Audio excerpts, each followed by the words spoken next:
Not just what's the opportunity cost if I do this, but also what's the opportunity cost if I don't do this?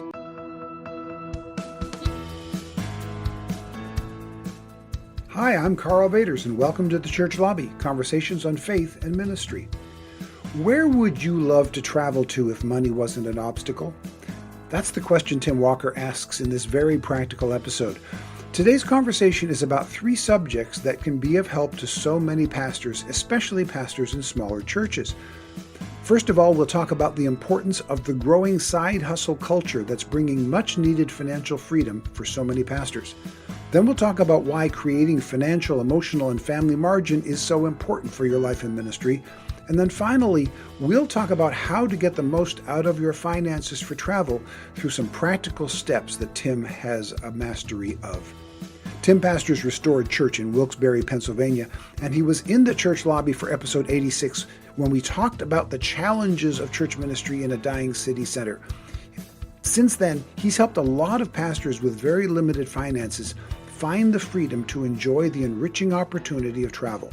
Lean in. There's a lot to gain from this episode. And don't forget to stick around when the interview is done. I'll come back with my take on why travel matters, especially in ministry.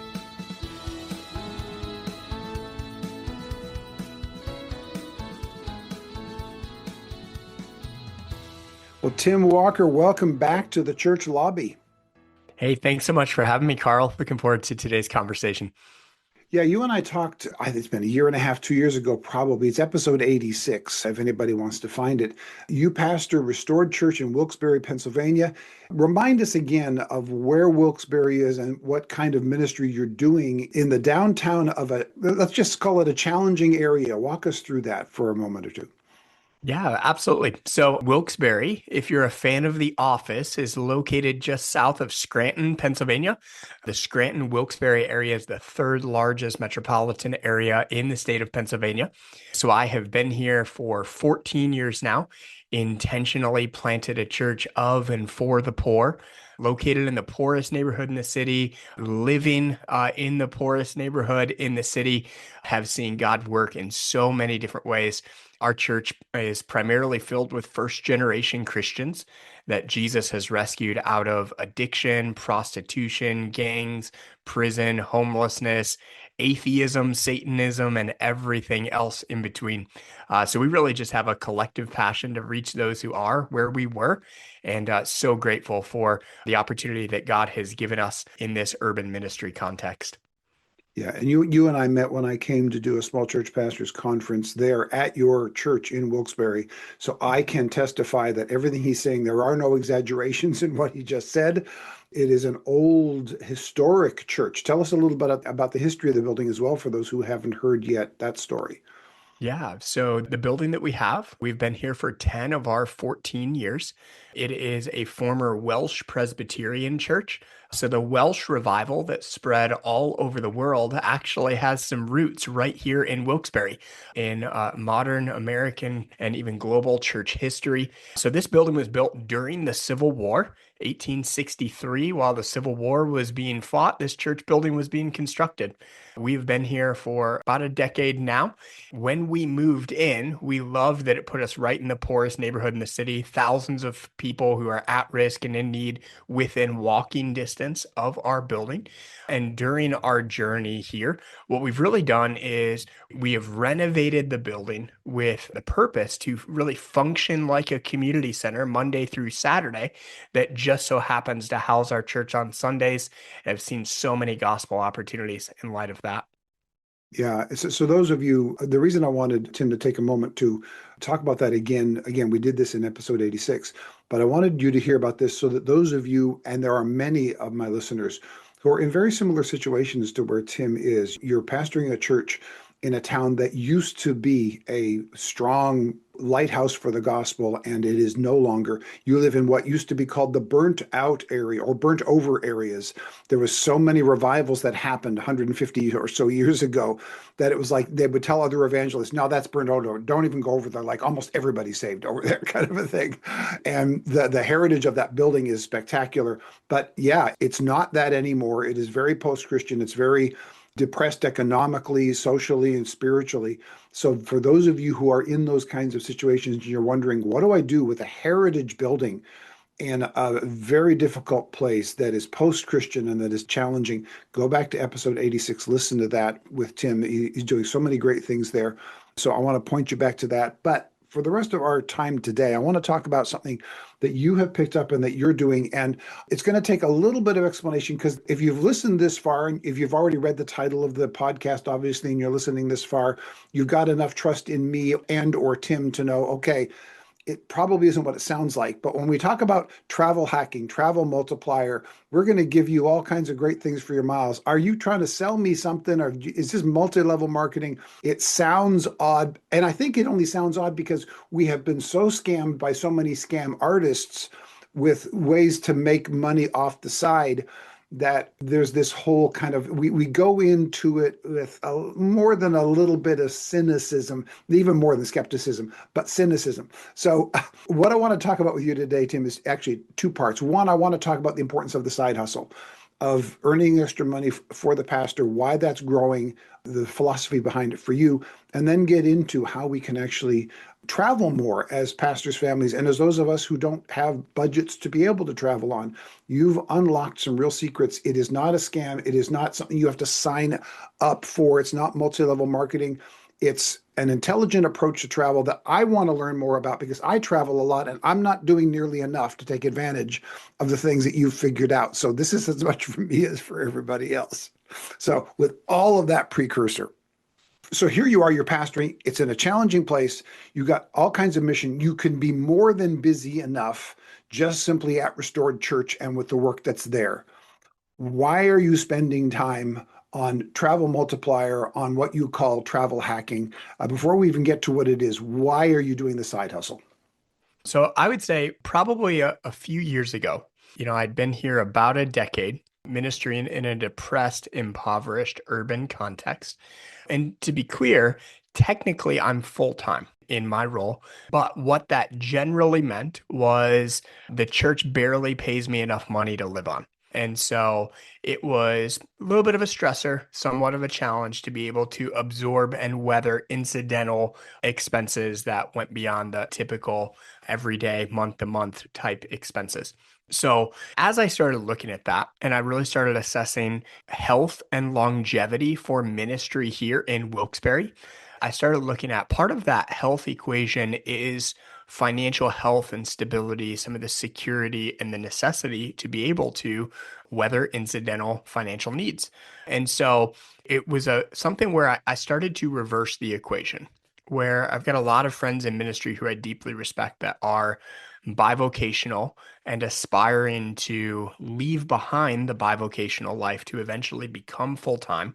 And when they become full time, they'll leave behind the bivocational side. For me, I actually wanted to reverse the equation. I am Mhm. full time. Yet, what I wanted to do was to try to figure out, what does it look like for me to engage some type of bivocational or co-vocational endeavor that doesn't force me to trade time for money.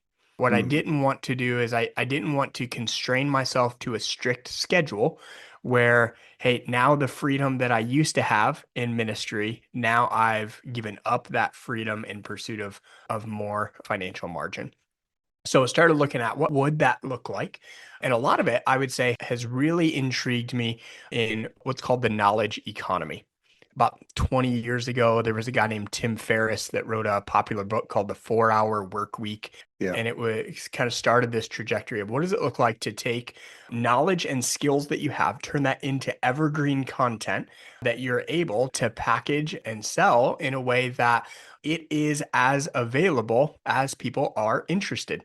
Kind of coined this whole idea of make money while you sleep. So I dove deep into that, started looking at what would that look like? How could I do that? What would I do?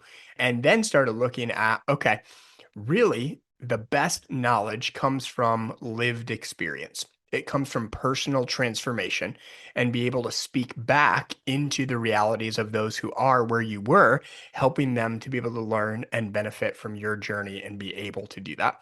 And so travel was a big pain point for us for many years in ministry, barely making enough money to live on. We didn't really make enough money to travel. Kind of felt like every year we had to beg and borrow just to be able to get a vacation. Yeah. Living in a context where the average family in our church gives $20 or less per week. That's the economic climate in which we minister. And so kind of saw the ceiling of that. And so on the travel side, I started just personally engaging travel hacking. We're able to take some incredible vacations through that. And then as I started walking this bivocational route, started looking at how could I help more people who are where I was and what could that look like for me to actually turn it into a business. So that's where a few years ago, then I launched Travel Multiplier as my side business to be able to help people unlock the secrets of free travel, just like we did. And they have often found that it changed everything for them, just like it changed everything for us.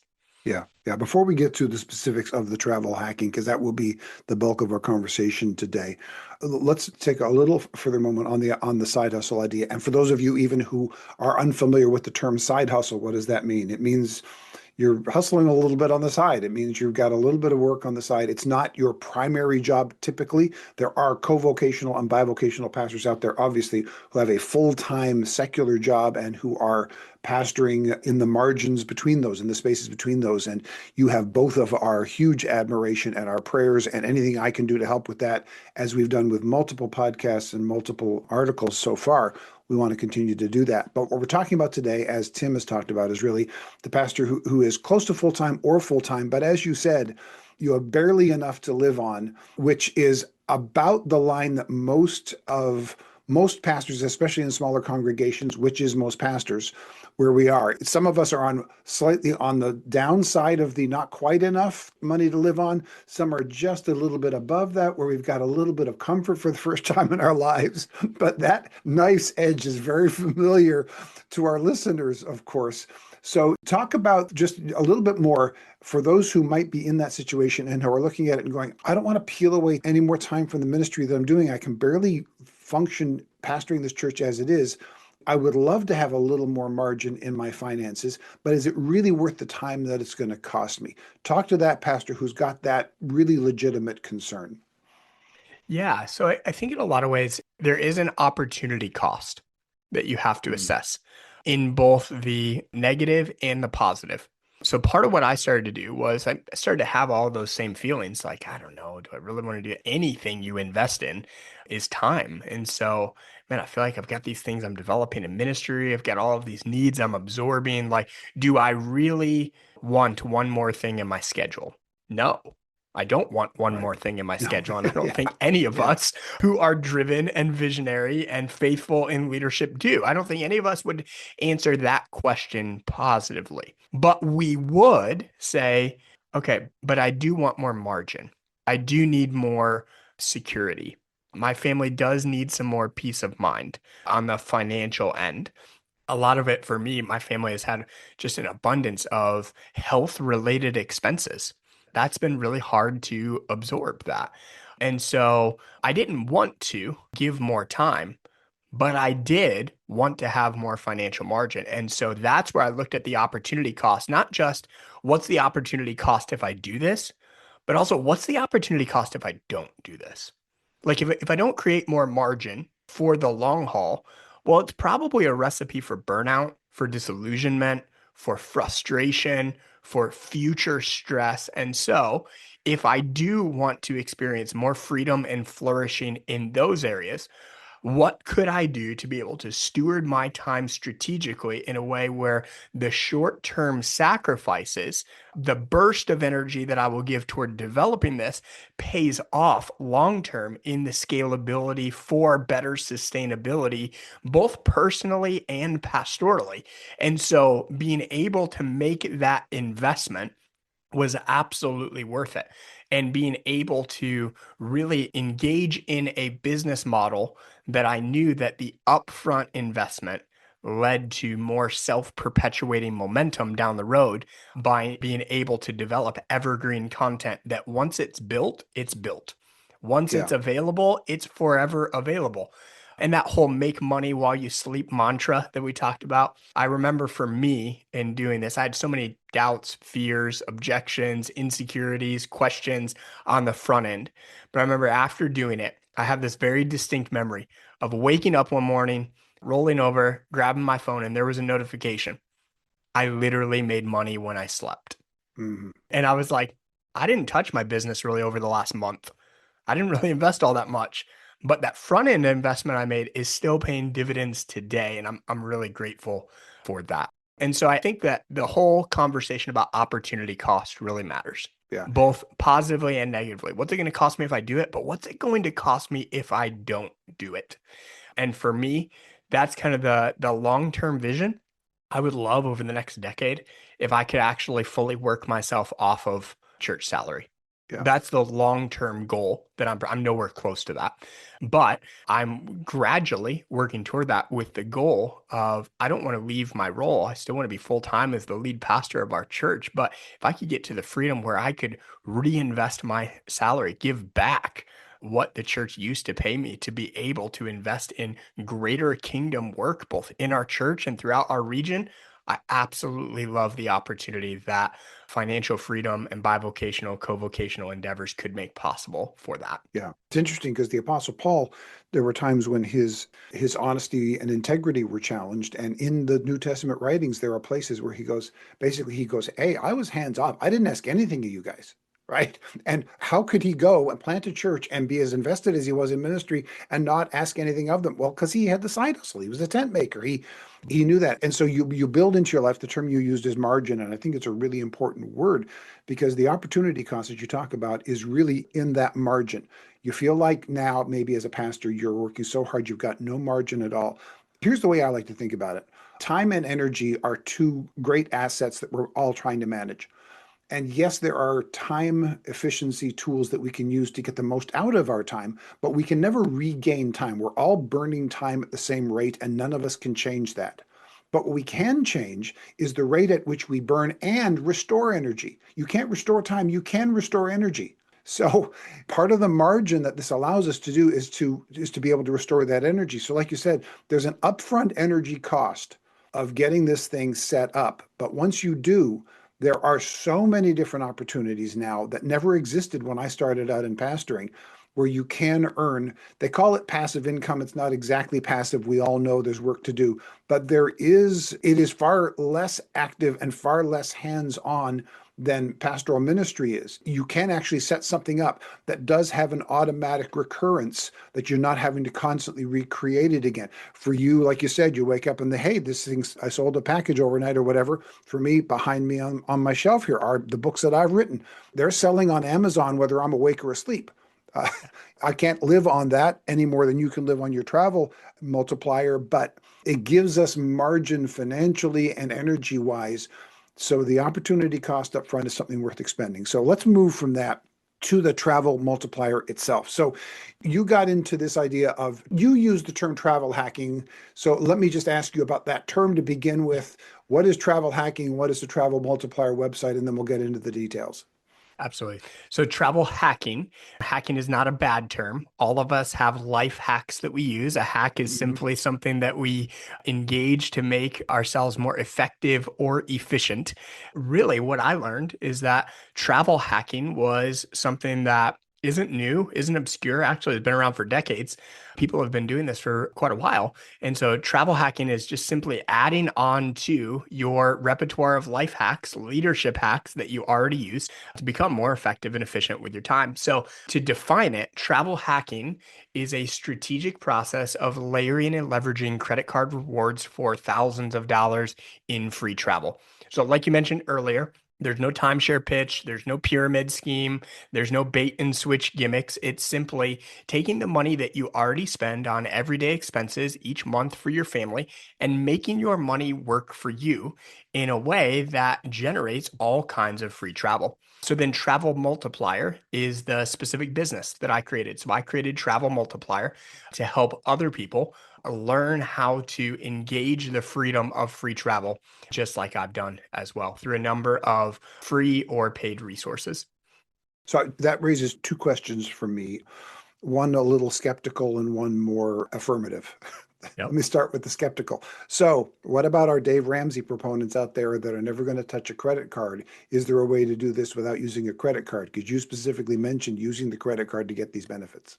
Yeah, absolutely. Totally get that. I, like many listeners likely, have benefited from Dave Ramsey, appreciate Dave Ramsey. There are people in our church that have benefited greatly from the Financial Peace University courses that we have offered over the years. I would say, in general, I would reject the all or nothing distinction that Dave Ramsey makes with credit cards. I think he has a wealth of wisdom for the dangers of credit cards. He also has a wealth of resources for really recovering after credit card debt. Yet at the same time, I would say that just because some people are undisciplined doesn't mean that all people are. Actually, I believe the stat is 51% of credit card users never carry a balance. So it's a Right. slight majority of people that use credit cards and use them responsibly. So financial literacy is something that I'm really passionate about based on the economic context in which I minister. And so a lot of what I've done, both in what I do personally and what I teach other people to do, is built on a wise and responsible, financially literate thing to say, hey, all of us have expenses. And all of us have a choice. Anytime an expense occurs, are you going to pay cash? Are you going to write a check? Are you going to swipe a debit card? Or are you going to swipe a credit card?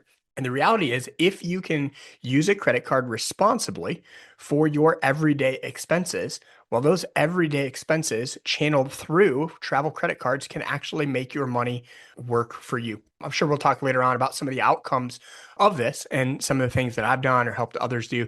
But things like gas, groceries, your utility bills, subscriptions, all kinds of different things can really do a lot. And so I would say the key is you have to responsibly use your credit card. You have to exercise wisdom, discipline, restraint, just like you have to do in so many areas of life.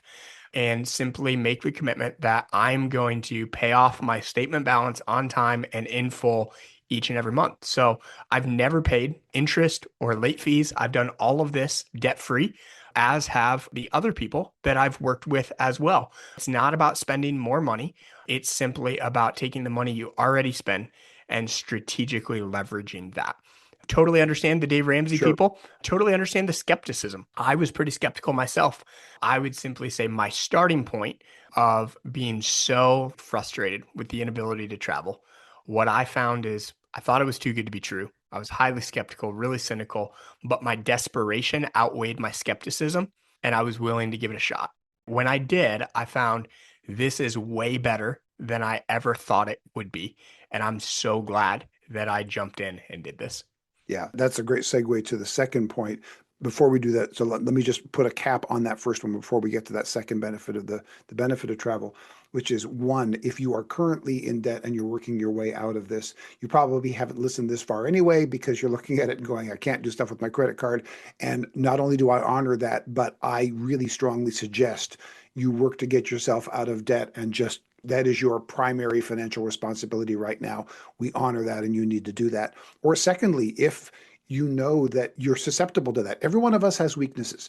It's different ones for different people. And for some of it, it's spending. And if you've got an issue with spending and you know that credit card is going to be a temptation for you that is going to be hard to resist, then by all means, just do cash only. Again, we both honor that. You are not a less than good Christian or believer for having that particular area of challenge because each one of us has our different areas of challenge that we could talk about as well. For Tim and I, it just doesn't happen to be the credit card. Shelley and I have been married for 42 years now. We have never carried a balance on our credit card. We've used credit cards the entire time we've been married, and each of us before that. And we stay out of debt and we use the benefits of that. And now a short break to talk about something else. If you like the content you're hearing, here are two things you can do for us. First, forward this podcast to a friend. Second, consider becoming a financial supporter through Patreon, Venmo, or PayPal. Just go to karlvaters.com/support. For as little as $3 a month, you can help us put these resources into the hands of the ministries that need them the most. Our support link is in the show notes.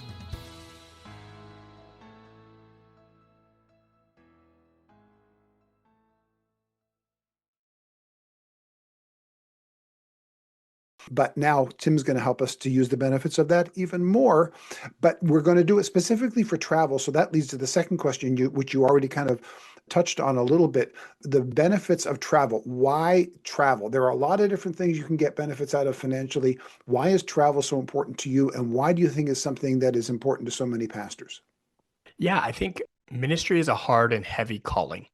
And I think that for those of us who work and labor so hard for the sake of kingdom work wherever God has called us, I believe that we also need to have an equal investment in rest and replenishment for the sake of longevity. I think that far too many in ministry carry too much for too long and end up paying the price on the back end of that. And I've been guilty of that myself, carrying more for longer than the Lord has asked me to. I do not naturally trend toward rest. Time off for me used to be really difficult. Even if I had the time away, my mind was still racing and still tethered to work. And so a lot of this for me, I talked about, grew out of my personal experience. We did a lot of the free and discounted pastoral housing options. And I'm really grateful. There were some very generous people that were able to gift our family some time away. And over time, I learned the value of that. I probably learned it the hard way by overworking and under resting. But I also found that sometimes that can be a mixed bag of results. So I have this very distinct memory. Someone gifted us 10 days at a beach house in New Jersey. We went there, so excited, walked in the door and found the place was literally mold filled, mosquito infested. Oh my. It was Yeah. disgusting. And it was at that point, that was my breaking point, where I wasn't primarily thinking about me. I was primarily thinking about my toddler age girls at the time who had just walked in that door. And I thought to myself, I have a limited window of time with my girls before they're grown and gone. What I don't want is I don't want them to grow up and say, hey, remember how dad always took us on crap vacations because our family was so invested in urban ministry we could never do anything better? And so that sent me on this search for a solution. I had to search for quite a while before finding travel hacking. But what I found is once I found it, now on the other side of it, I'm realizing how much rest and replenishment that I was sacrificing and missing without even knowing it. I missed the opportunity of it, and I definitely discounted the value of it as well. Yeah, we all know, especially as pastors, even when you are regulating your work hours, there's no fully stepping away because you're never not the pastor of that church, right? But physically getting away from the town you live in is one of the few ways that we can get some distance. And again, we carry our cell phones with us now. So back in the day when I first started in ministry, when you physically left the building, you were at home, but you were really disconnected because people had your office number. Most pastors also gave people their home number, but they knew the difference between calling the house and calling the church. And when they're calling your house, they knew they were interfering on your personal time, and they would often avoid doing that. But today, it's all on the cell phone. They don't know where you are. And so the announcement that I'm gone for the next 2 Sundays or whatever that is, we will be out of town, out of state, out of the country, maybe. It doesn't really matter. That maybe helps others as well give you the sense of, okay, this is a time where we need to give the pastor space. Plus, we can set up systems whereby somebody else does take those calls. Somebody else does do those things so that we can step away. The physicality of leaving your community helps. Because even if you do, the staycation, yeah, okay, it's got some benefits. And if that's all you can do, then get the best out of it. But the staycation, you just know it's going to end up being the to-do list at the house rather than really relaxing and really enjoying it. So the physicality of getting away is really, really helpful.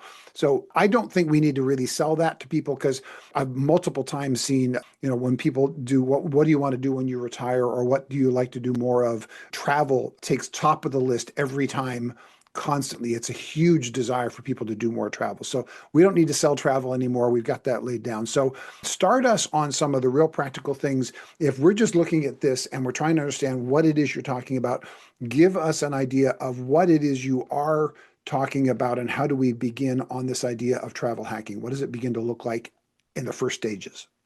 Absolutely. So there's really three key steps that anybody who wants to engage travel hacking needs to follow. Step one is simply determine your travel goals. What type of trip would you be most replenished by? What would you enjoy? What would your family absolutely love or adore as a memorable family moment. And I will say, for those of us in ministry, especially, when you're so used to cutting corners so that you can cut cost in order to travel, sometimes it can be hard to dream big. But I would encourage you, dream big. Where would you go if money wasn't an obstacle? Flights, hotels, resorts, house rentals, cruises, theme parks, all of that's on the table. There is no one size fits all way to travel hack. Really, it's a strategic process that you can be able to engage whatever form of travel you best enjoy. Then comes step two, signing up strategically for the right credit cards that align with your travel goals. So if you like to fly, airline cards can be great. If you're terrified of flying, you probably want to avoid airline credit cards. So whatever it is that you enjoy, here's the first and best card I recommend every person start with. It's the Chase Sapphire Preferred Card. So that card earns you 75,000 bonus points, which you can use for travel if you spend $5,000 in your first 3 months. So just think your everyday expenses. Do I spend at least $1,700 a month as a family? Here's a tip that can actually double those points right out of the gate. If you sign up for the card, but don't add your spouse as the authorized user, you can then refer them to get the exact same card. They can earn the bonus as well, and you get a 15,000 point referral bonus, which means you're starting your travel hacking journey with approximately 175,000 points. Now, you might say, what is that worth? Well, it's worth $1,750 in cash back, which is what many people are familiar with their credit cards, but that's actually worth over $3,000 in free travel. So you might ask, well, what could I do with that amount of points? That's where step three comes in, maximizing those rewards for free travel. So what most people miss is when you cash out your points for cash back, you get a penny per point in value. When you use those same points for travel, you're getting 2 to 5 cents per point in value. I'll give you two examples of trips that I took last year. Okay. My wife and I went to an all-inclusive resort in Cancun, Mexico. Cost $1,500 per night for those that paid in cash to be there. And we flew from the Northeast to Cancun, direct flights. That trip would have cost about $6,000 if we'd paid out of pocket for it. We got that trip for 175,000 Chase points. So just by signing up for one card strategically, you could have that same type of luxurious all-inclusive experience. Another example, at the highest end of what we've been able to do, my wife and I celebrated our 10th wedding anniversary last year. And in order to celebrate our 10th anniversary, we went to Europe for 2 weeks. So we got to visit 6 different European countries, loved it. But even the flights to get there, we flew to and from Europe in lay flat business class seats. So your seat folds down into a bed. You get catered food as you sit in your own cubicle, which is pretty amazing for long transatlantic flights. Those flights cost $4,000 a piece. We didn't pay $4,000 like everybody sitting around us, though.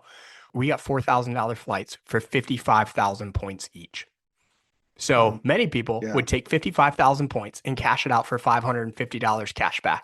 But when you learn how to maximize those rewards for free travel, you could take those 55,000 points and turn them into something like a $4,000 flight to be able to do a transatlantic flight to a place like Europe in lay flat business class seats. So that's just a quick rundown of step one, determine your travel goals. Step two, sign up strategically for the right card. Start with that Chase Sapphire Preferred card.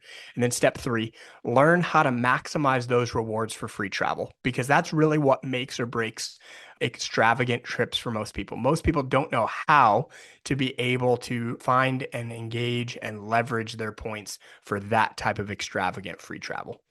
Okay, I'm going to start with the cynic's question. How much is Chase Sapphire Preferred Card paying you for that ad? They're not. So I don't get anything off of any of you that go and sign up for that card. But what I found, like when I started, there's over 90 different travel rewards credit cards on the market. And each of them employ full-time marketing departments whose job it is to convince you that their card is best and most valuable. A number of them do really great marketing and have really poor results. Some of them, like the Chase Sapphire Preferred card, give you some of the best value on the market. And that's really what I try to do. I try to take the expertise and mastery that I've now been able to achieve with travel hacking. I earned 1.2 million points in my first 9 months. And I've now earned over 5 million travel rewards points since then, Wow. simply using credit cards on my everyday expenses. And so I try to help other people not waste time, not waste money, not waste opportunities, but to be able to maximize that and unlock the secrets of free travel, just like we have. Okay, I'm going to get very practical and very selfish. I have one place left on my bucket list. There's a lot of places I haven't traveled to. There's only one that I'm determined I'm going to visit this one place before I go. After that, if I get to visit other places, I'll be happy. But this is the one that I absolutely have to visit that I've never visited. I've never been to Israel. People Okay. are often surprised by that. As a pastor, for as long as I've never been to Israel. So I've got a card. It's not the Chase Sapphire Preferred card, it's the United Club card. It's a good travel card. I've got a lot of miles on it. What would I do? Because I think if you walk me through this, one, it'll help me. Two, two, I think it puts some real practical steps. It takes it out of the generic and makes it more specific. And often people can then see how that can maybe work for them. What would you recommend that I do as what would be my steps to get to Israel for free on what I've got now? If what would that path look like? Yeah, absolutely. So I will say, first off, you could supercharge your United points with the Chase Sapphire Preferred card because those Chase points do transfer to United amongst many other airlines. So you could add an extra 175,000 miles to that, which you could do. There are also some really great tools that you can use that what they do, it's like Google Flights for points. These flights aren't like random, obscure. You don't have to get lucky or book them 12 months to the day in advance. You just have to search what's out there. So one of them, a really good one that you could use for free, is called Seats.aero, AERO. You could search on there and say, hey, I want to go to whatever your airport is. Let's say you want to fly out of LA or San Francisco or somewhere else. Hey, I want to fly from here to Tel Aviv. Search and see what flights are out there with United. The other really good tool is called point.me. And so, again, this is as simple as doing a Google flight search. You don't have to spend hours and hours searching. There are tools that can find it for you. So, point.me, the other thing it will do is it will find ways you could book that same flight through another airline. I'll give an example. When I went to Europe, that flight I was on was an American Airlines flight that I booked with 55,000 Alaska Airlines miles. Because what most people don't know is you can book through all kinds of different things. So with United, United works with, say, Air Canada. And so you Right. might actually be able to hop on an Air Canada flight using United points. I did that coming back from Europe, which is Yeah. really great. And so those two tools, Seats.aero and point.me, are ways that if you're already sitting on a wealth of points, like what you're saying, Karl, you could simply search on there, see what's available. You can search economy, you can search business class, you can do all of those types of things really easily. That's one way you can do it. And then for you and Shelly, if you got the Chase Sapphire Preferred cards, well, that would put a whole lot more miles in your pocket as well to be able to enjoy some of those business class flights to and from Europe. Or if you said, hey, we have it covered with our existing United miles, those Chase Sapphire points could cover like luxury lodging in Tel Aviv or in Bethlehem or in Jerusalem or all kinds of different places. You could use those Chase points to be able to take care of your lodging and get that for free since you already have some airline miles accumulated. Okay. Everything you're saying makes sense. But as someone who's not done this, a lot of that sounded confusing, complicated. I'm going to have to go through and listen to it 3 or 4 times, which I'm willing to do. But I know that more than just simply, hey, I've got some of these ideas. You've created the Travel Multiplier website and you've got multiple entry points and basically different amounts of help that you offer depending on one, what a person is interested, two, what they can potentially afford, three, how much work they want to do. So if somebody wants to use your expertise a little more directly and say, hey, Tim, can you take care of this for me? What are some ways that you can actually help walk people through this? At what levels? Yeah, absolutely. So you can find everything on my website, travelmultiplier.com. I've got stuff on social media. I've got a YouTube channel where I share all kinds of free tips if you want to follow along with that. I have that. If you go on my website, you'll find some free content. For instance, maybe you're a skeptic. There's a free guide you can download called The Skeptic's Guide to Travel Hacking. where I walk through 7 of the most prevalent myths and objections that most people believe about travel hacking. Or if you say, I'm kind of where you were, Tim, I'm more desperate than I am resistant. There's 2 things that I offer paid services. I have an on demand course called Becoming a Travel Hacker. It's about 3 hours of on demand content broken down into 5 to 15 minute lessons that walks you step by step from start to finish. You can do it as quickly or as slowly as you would like. There's all kinds of bonus materials that you receive in that make the process as quick, easy, as simple as possible for those that want to learn this for themselves. Others, like what you just described, Karl, might say, hey, I want the destination, but I don't really care about the journey. I don't care to Hmm. learn the system. I'm too busy. I got too much going on. So I created travel hacking coaching. I call that my just tell me what to do option for those that say, hey, appreciate the course. I want to go to Israel, or I want to go to Europe with my wife for an anniversary, or I want to take my kids to Disney, or I want to go explore the Grand Canyon and rent a house while we're there. Those types of things for travel hacking coaching. You don't have to learn anything. I take all of my expertise and mastery. We talk through your travel goals and all of those different details. I collect all the core information on the front end. And then each step of the way, I just say, go here, do this, take this next step. Here's your options. Where do you want to go? How do you make this happen? And it is really quick, easy, and seamless for people that are in that place. Terrific. So yeah, depending on whatever your level is, your level of interest, your level of expertise, your level of desire, Tim's got all kinds of different things. So Travel Multiplier, his website. We will put links to all of these things that he mentioned in the show notes, Seats.aero, Point.me, and especially his Travel Multiplier website. One of the things about this that's really nice is as we started this conversation about, it is so easy to be cynical and skeptical, and you should be skeptical about people who Yes. say they're going to do these things for you, which is why when I know someone like Tim who can help those of us who are in very similar positions, we barely got enough to get by, maybe even not quite enough to get by. We'd love to go to travel, but how do we do that? Tim's ideas work. They are from someone that you can trust, and there are multiple levels that you can join it at and learn as you go along. So there are all kinds of options here that I really encourage you to take advantage of. Before we get to the lightning round, anything else that you would want to talk to pastors about who may still be listening to that and go, I just don't know. What is there any other piece of advice or any piece of encouragement that you can give to the discouraged pastor who really is wanting to travel but is still thinking this just got to be too good to be true? Yeah, I probably would take it back to what we talked about on the front end of the conversation related to the opportunity cost. When you're in a place where you're really gassed, you're tired, you're discouraged, you're depressed, you're just worn out, that's an indication of how much you need really refreshing time away, Mhm. not just something that's good enough. That's actually a pretty helpful like alarm bell that you're experiencing internally to say you don't just need any old vacation. You need something that is nice enough and quality enough to be replenishing for what you need to really be poured back into.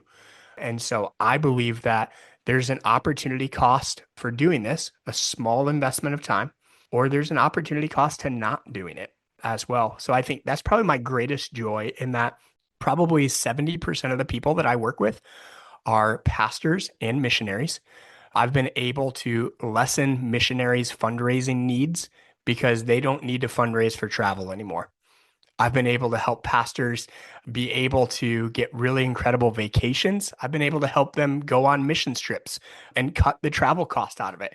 All kinds of different things. I get a lot of joy out of seeing, especially those who are on the front lines of kingdom work, be able to do things like go to an all inclusive golf resort in Cancun, take their wife to Hawaii during a sabbatical, go to Washington, D.C. as a family of 7, maybe even be able to, for the first time in a long time, travel across the country for a holiday, all kinds of different things like that. I get a lot of joy out of that. And so if you're in that place and you say, hey, I don't know, I'm hesitant, I would tell you, I was in that exact same spot.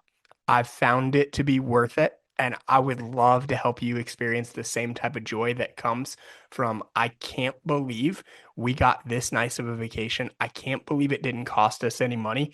Can't believe that we don't have to stress out about vacations on an annual basis anymore. If that's something that you would say, I really want and need that, I would love to help you in whatever way that I can. Or if you'd like to interact personally, maybe you got a few more hangups and want to jump on a call and have a conversation. I'll have Karl drop my email address in the show notes. Drop me an Yep. email. Let's hop on the phone and have a conversation. Yeah, absolutely. We'll do that. We'll give you everything you can to point to Tim, including an email address that you can directly get a hold of him. Once again, I know Tim, I trust him. I've been where he is. I've physically been in the church that he's pastoring, seen the work that he's done to know that we can vouch for him. I would never do something like this if it wasn't that I trusted somebody. And neither one of us does this because some company is paying us to do this. We simply want to make this opportunity available to pastors who are in similar situations to where we are and where we've been. We know the needs and we've got some ways to help you get to these places. So we want to do all that we can to help you. So Tim, thank you so much for all of that, for maybe just opening up a little door of hope for some pastors who thought they never could have the opportunity to travel. Maybe they can now begin to explore that and find some of those opportunities for themselves and their families. That'd be great. Now, let's jump to the lightning round. You've already answered these questions once, so you're going to have to come up with number 2 answers for all of these 4 questions. All right. Yep. First of all, what are the biggest changes you've seen in your field of ministry in the last few years, and how have you adapted to them? Yeah, I would say probably the biggest change I've seen is that the fabric of community and relationships in our culture has changed drastically post COVID. On the other side of remote work and quarantine and isolation and so many things, people have now become accustomed, some of whom never leaving their house 5, 6, even 7 days in a week. They don't go to the movies, they stream. They don't grocery shop, they get it delivered. They don't go out to eat, they order takeout. They don't go to an office, they have a desk in their bedroom or their basement. And so, learning how to engage people relationally and bring people out of isolation and into community has been a really big challenge. But I think even naming that for people, being able to be very personal and conversational, compassionate, to not be frustrated. And I can't believe that you're so disconnected from church or ministry or community, but to go, hey, on the other side of isolation, there's an opportunity to flourish in your relationship with Christ, following Jesus together. I would love to help you overcome whatever mental health battles, whatever relational trauma that's keeping you isolated right now, and be able to shepherd people out of isolation and into community. Yeah. That isolation makes people harder to reach. You're not just running into them like you used to, but it also amplifies in their lives the need for connection, which is the thing that the church is so good at, connecting us to God, connecting us to each other. That's what we're in the business of doing.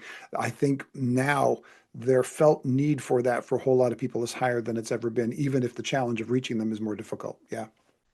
Question number 2, what free resource like an app or a website has helped you lately that you'd recommend for small church ministry? I would start with Travel Multiplier. Yeah, there you go. Yeah, we start with Travel Multiplier.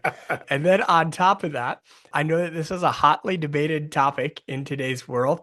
I have found Chat GPT to be Mhm. immensely helpful and effective, not as a primary resource, but I treat it, being in a smaller church context without administrative help, I treat Chat GPT like a virtual assistant.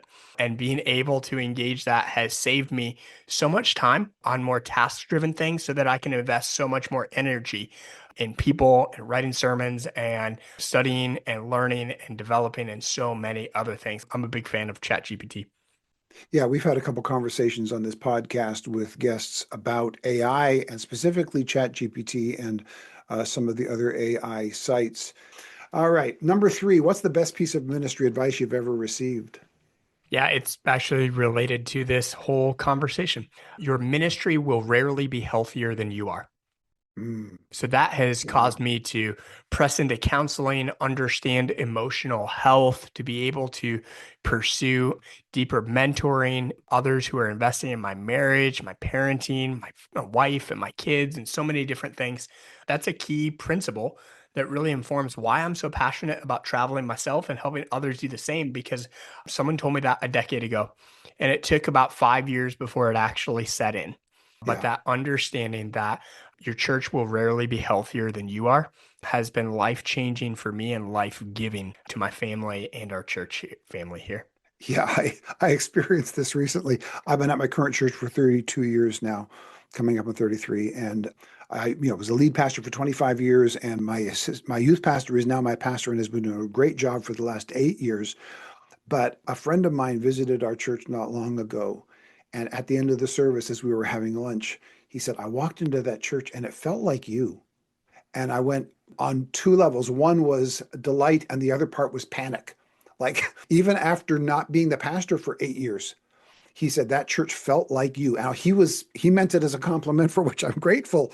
But yeah, to a whole lot, your health will be reflected in the manner of the church. And the longer you're there, the more evident and obvious it will be. So stay healthy. The pastor's health is probably the strongest indicator of the health or ill health of a congregation. Yeah, great point. And then number 4, what's the funniest or weirdest thing you've ever seen in church? Yeah, so I actually shared this back on episode 86, and nothing has topped it since we last talked. So Okay. it was Easter Sunday. A lot of people in the room. We're doing baptisms. Had somebody get in the pool and refuse to go under the water. Mm-hmm. Her Yeah. baptism story finished playing, and she just blurted out, "I'm not going under this water. This is freezing. I'm going to kill you." And actually put her hands around my neck, like jokingly, like trying. And so I'm like awkwardly trying to play along. Mm-hmm. It went back and forth a couple times with some funny interactions that everybody in the room is laughing at.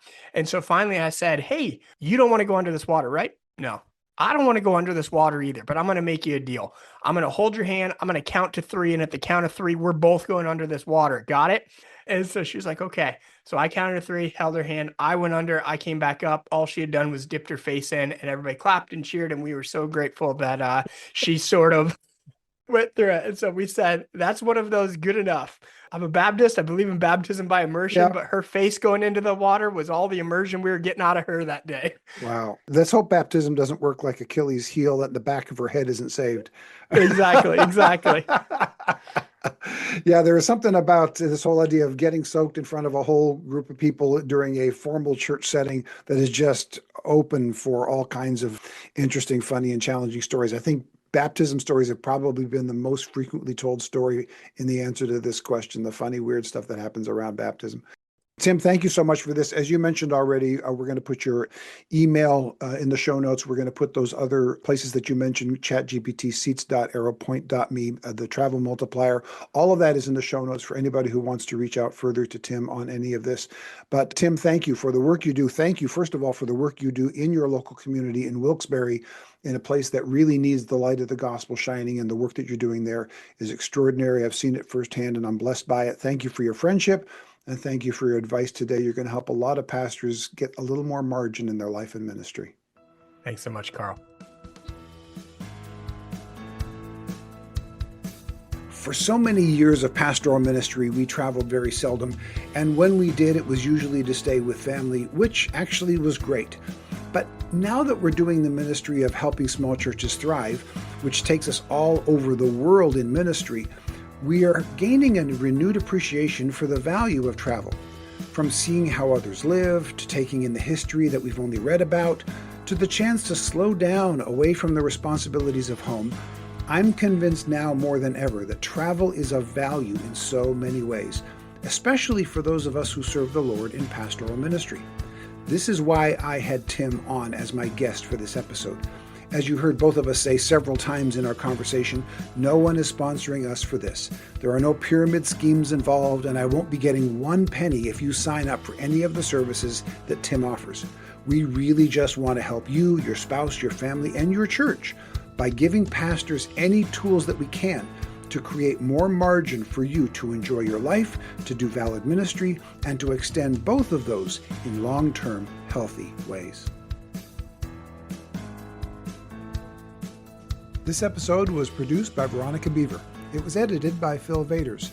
Original theme music was written and performed by Jack Wilkins of jackwilkinsmusic.com. The graphic design is by Solomon Joy.